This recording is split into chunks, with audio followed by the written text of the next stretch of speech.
City Public Plaza, kung makita dito ninyo, may ara dito sa Katubang bala, sa may ano po dito, may nakabutang na dito kay. Hindi ko kapuan sa correct, but you can check it out later. It's owned by the Lopezes. Ang sa pagkabalan siya, it's owned by the Lopezes. So it was donated to the city, to the then municipality of Sagay. So donate na siya ilang duta. Tapos there's an agreement nga wala, himuon siya sa Public Plaza. Tapos basta makita dito Parker kung sino na siya sa check later sa duta. Kaya ang mga palibot ng mga kampo, stranded at ang City Hospital, sila yung Yaka Lopez, Mr. Lopez. So muna siya, sinupan dito sa Sagay, sa municipality of Sagay. Then, nag-establish or nagtupod sa plaza. Then this building, the old City Hall building, it was constructed in 1974. Nag-start siya 1974, then natapos 1975. So, it was then the municipal building, kaya ang Sagay nag-imot sa city in June 11, 1986. So, after tira, amo na siya nag-imot, itawag na siya nga City Hall, kaya nag-city na Sagay. But likod sini nga building is also an old municipal building. So, dili kinaka-area ang kumbaga the seat of governance sa municipality of Sagay, then sa city, before it was transferred to the new City Hall building. Very familiar. So muna siya. So, hindi na itsura sa City Public Plaza is very new. Kaya din-renovate mo siya, nag-start with mga pandemic siya around ilang po it's 2020. Tapos natapos siya, inaugurate siya or inaugurate siya in March 2022. Dito malawas ko pa sa Otop building na malami. Ara na plaque. Pwede naman na mapicturean na may iba naman na dito sa additional context with some na unrenovated base of the City Public Plaza. But before, amo ni siya nakalago ako dito so na hindi nagkitsura sa kanya. But the area is amo-amo lang sa Japon, kalindre, pakadito sa Kaliambo, pakadito sa may Jane. So ang area is amo lang dito sa Japon, gintapan lang, ginpaputangan lang sa mga new na mga amenities and facilities. Tapos ang original man na before gi-renovate ang mga monuments at mga infrastructure na Adibisi Plaza ang original before renovate was the stone cone. Kita yun dito kanang stone cone, ang statue of Dr. Jose Rizal. Then ang sandayan, ang nasubok sa Yaka Rotary, sandayan sa lobby, take photos later. Then the stage, ang stage na mo is like na siya, bato na siya ang hindi mo na sa background. Now na siya mga original na mga pictures. Then ang mga puno-puno ng mga makita yun diri are also naadugay naman ang siya. Nakagulang mga ornamental na mga tanong, ornamental trees, ang mga ipagdumag-dumag na pictures. So, amo na siya. Ang mga main pictures diri sa City Public Plaza is of course, the newly renovated man na City Gymnasium, then the Taliambong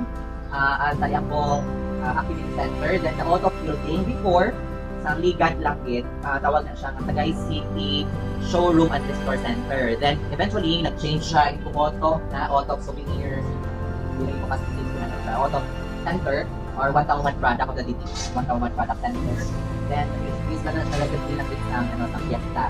Then also the Ilpo Terrain number 7 or the Legendary Chef. There's a separate story about the Legendary Chef. Sagay City was once the home of the largest hardwood mill in the world. It was established in 1907. Then nag-close siya 1975. So that time it was owned and managed by the Americans. So hardwood mill siya, kapanguha sila mga troso sa mga kabukiran, then pinamill sa barangay pabrika. That is why ang barangay pabrika, hindi mo out yung pangalan ng pabrika because of the mill, of the hardwood mill. Then ina nga train, ila na siya one of their main workforce or meaning amo bilang isa man sa main nilang gamit during their operation. Then sa nag-close ang Ilco, ginbaligya siya sa Sagay Central Incorporated or ang Central Bato. Then after siguro mga 10 years kuno, do somewhere dira 10 years na stop ang paggamit sa main kay of course nag-industrialization, may mga tracking na. Tapos, ang maintenance ng steam locomotive, very dako bilang maintenance, so di pa stop siya. Then, eventually, na-jump lang naka-train sa junkyards ng Sagay Central Incorporated. Then, eventually, Mr. and Mrs. Edgar at Sonia Sarosa, binbakal nila na from Sagay Central Incorporated. Then, bin-donate nila sa Sagay.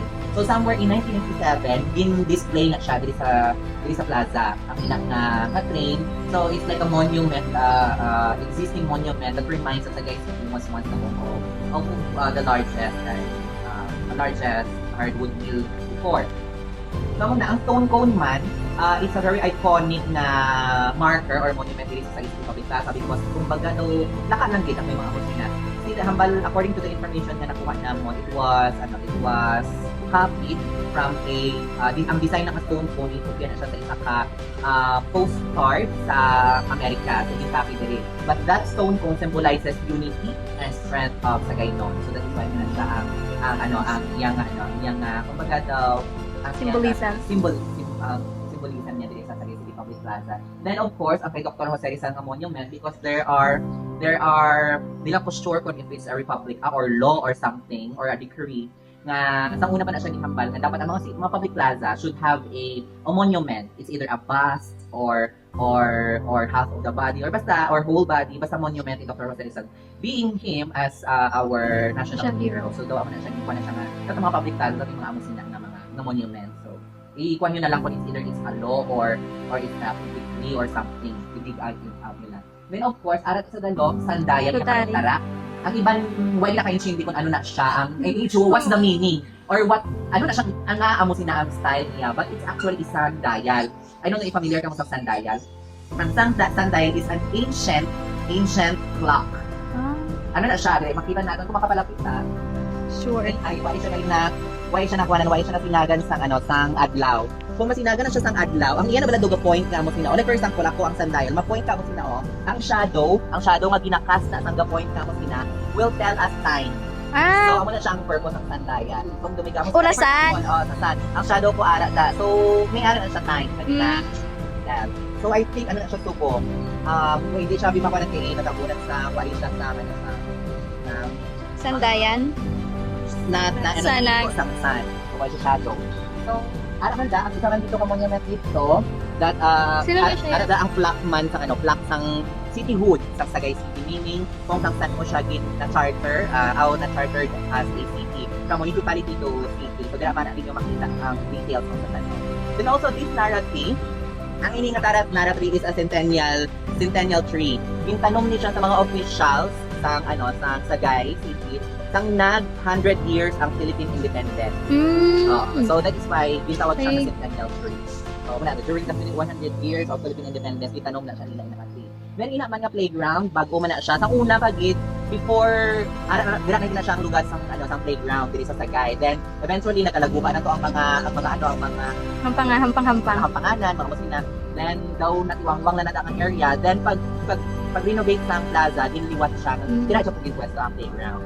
Then ang food court. Food park. So mga local na mga establishments ang naga-offer ng food. So ara na dira ang mga snacks and also may dira ka mga mga inasamang na sala.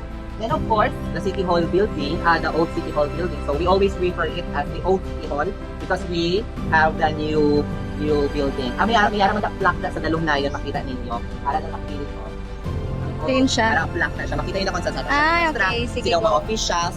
And also, dila ang sa design na bala sa minang wall, makita if ma-notice ninyo, mga na siya, kumbaga daw ka collage or what do you call collage or mosaic sang shells na sigay.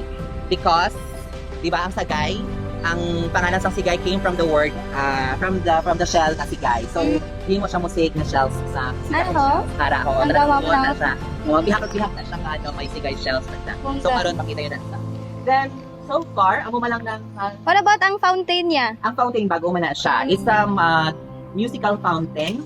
Musical fountain na siya. Upod man na siya pag upod na siya nga pag mga features sa pag-renovate sa Sagay public plaza. So atong musical fountain. Sang ligan sa ang kunang iyang normal operations kada gabi siya kay para at least ma-enjoy gid nga may suga. So yung mga around 6:30 AM, 7:30 AM and 8:30. PM gali PM. 6:30 PM 7:30 PM and 8:30 PM. So nagalast mga around 5 minutes I think or 10 minutes ang tigil ang pag-display sa musical fountain. Well, so far, ang dito man, kaya naman dito, makita dito ang sagay nga, ang kumpanya sina ang logo na that's our tourism branding. That is, Sagay City where love for nature begins. Then, Sagay. So far, ang mga pictures dire. And also, makita ninyo ang sa may padlock dire, may Omega curve. So according to the engineers and the designers of the City Public Plaza, ang bali that represents the rivers of Sagay. That is why may mga sina. And also, isa sa beach tour man diri sa sa guys, City Public Plaza is the tactile pavement. If you are familiar with the tactile pavement, ang daw, basta may makita maglakad mo sa ano, may design na daw, isa ka dapat alga linya, kapulit na lain ang style. That is intended for the people or person with visual impairment or ang mga bulag. So, amo na ginamit nila, amo na sila. So, posible amo na siyang purpose. So, pero, so, laka man ako niya kita ang namigas ng ikot pala. So, amo na nila ginagamit. So, dila sila maano, dila sila malakat-lakat sila. Kung ipunpok, yung amo na nila ilahin, mabala na nila na sila nila agyan, something like Ito ka-guide. and ang guide naman ng guide nila sometimes kalibot-libot ng City Plaza. Then also, surround speakers, may makita yun na kapit ang aming mga tanong, mga tanong-tanong na kapit ang araw na talaga May sound. speakers, mga sound. And also, ang ila tapos man diri, if mag-jogging ka, mag-walking ka diri sa may outer na space dira, duwa nimo kalibot, well, ano na, makakuha ka na mga more than 1 kilometer na distance na kung gusto mo mag-walking-walk. So sa mga guwa. Then sa mga sulod naman yung area, mga around, siguro mga 3 kalibot, naka 1 kilometer ka na kung gusto mo mag-jogging diri sa, sa City Public Plaza. So far, ako man lang na ang mga pictures dito sa dali. So sa gipang tudlo na ako dito, may plaque dito, sa may wall na pala dito na yun, may plaque na dito. Yes. Then also, dito may atong pa, may alam na plaque na makita niyo kung family ng Lopez, para sa charter dito sa Lopez, ang iyak building sa old City Hall building, mga details, para dito na mo, basta dito mga exact dates. Sige. So, para mo na. Thank you. Welcome. Oo.